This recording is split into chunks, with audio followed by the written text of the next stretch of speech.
Hello my friends, welcome back to my caliente kitchen. Today it smells very fermented here. And yes, there's a lot of confusion between fermented foods and probiotics. Well, I have partnered with the National Dairy Council to share with you today the differences between fermented foods and fermented foods that are also considered probiotics. It's very confusing actually. It took me a little while for me to even comprehend this thing. So the big question is, are all fermented foods also probiotic? Well, let me read you a quote. I don't dare to memorize quotes from health organizations, but what is considered a probiotic according to the World Health Organization? Quote, live microorganisms that when administered in adequate amounts confer a health benefit on the host. Close quote. Very confusing, right? Well, let me break it down with you. Let me break it down. So all of these are fermented foods. Miso, pickles, sauerkraut, kimchi, yogurt, kefir, however you pronounce it, and cheese, natural cheese. All of these foods are fermented foods. But are all also considered probiotic? No. So, fermented foods and probiotics are made with microorganisms. So, what makes a fermented food probiotic? Two things that I have actually concluded.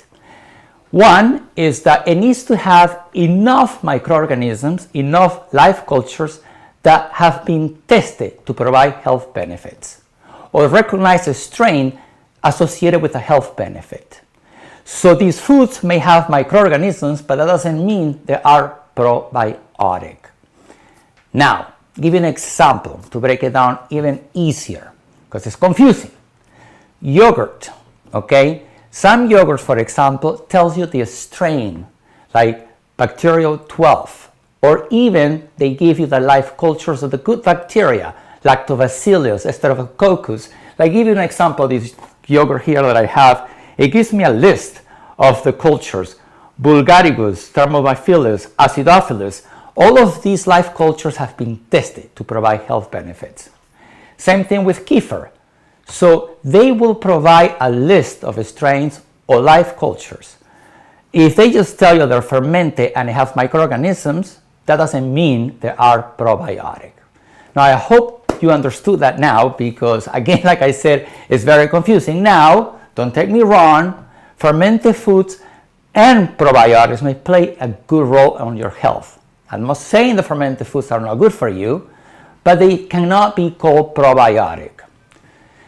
Now, fermented foods from dairy, like yogurt and cheese, has a body of evidence, growing evidence, that provide health benefits and reduce the risk of disease. So at least we know that yogurt and kefir are good for you because they have probiotics as well.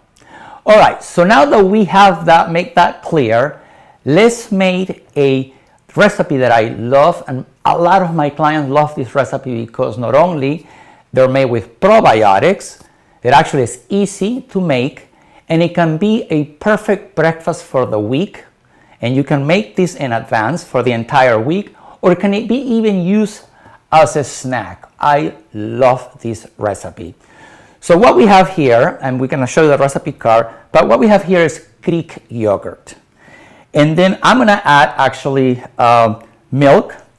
Now, by the way, since I am lactose intolerant, I use lactose-free milk. As you know, lactose-free milk, it has all the essential nutrients just as regular milk without the lactose. And also now I found lactose-free Greek yogurt too. So it is perfect. You can find lactose-free yogurt, cheeses, kefir, everything. So go lactose-free if you're lactose intolerant, and you get all the benefits from dairy as well. All right, so now that I have added the milk here, we're gonna add oats. And I'm actually gonna stir this. I have my little colorful spoon here. Mix this well. And what I'm making is an overnight oats, by the way. And then we're gonna add the seasonings. and this is cinnamon. And then we have chia seeds, provides good omega-3s there, vanilla extract, and sea salt. Now, sea salt enhances the flavors of this deliciousness. So now we stir this well. Actually, I don't have my, and I do this well like that. And then what we do is we're gonna pour these in containers. I use my little mason jars to actually, okay, I should have got a bigger spoon to actually, I'm gonna take a little long time here now. I forgot to bring my big spoon here, but that's okay, you get the idea. We're gonna put, equally divided in different containers. And then what I like to do is, are you gonna give me a spoon? Thank you. All right. Thank you so much. So thank God I have help around here. So now I can fill my containers better. All right, so now that I have that there, 1 second here, making a mess. All right, we're gonna add the fruit. Now I like to use frozen fruit for these, and I use berries here, and we go there.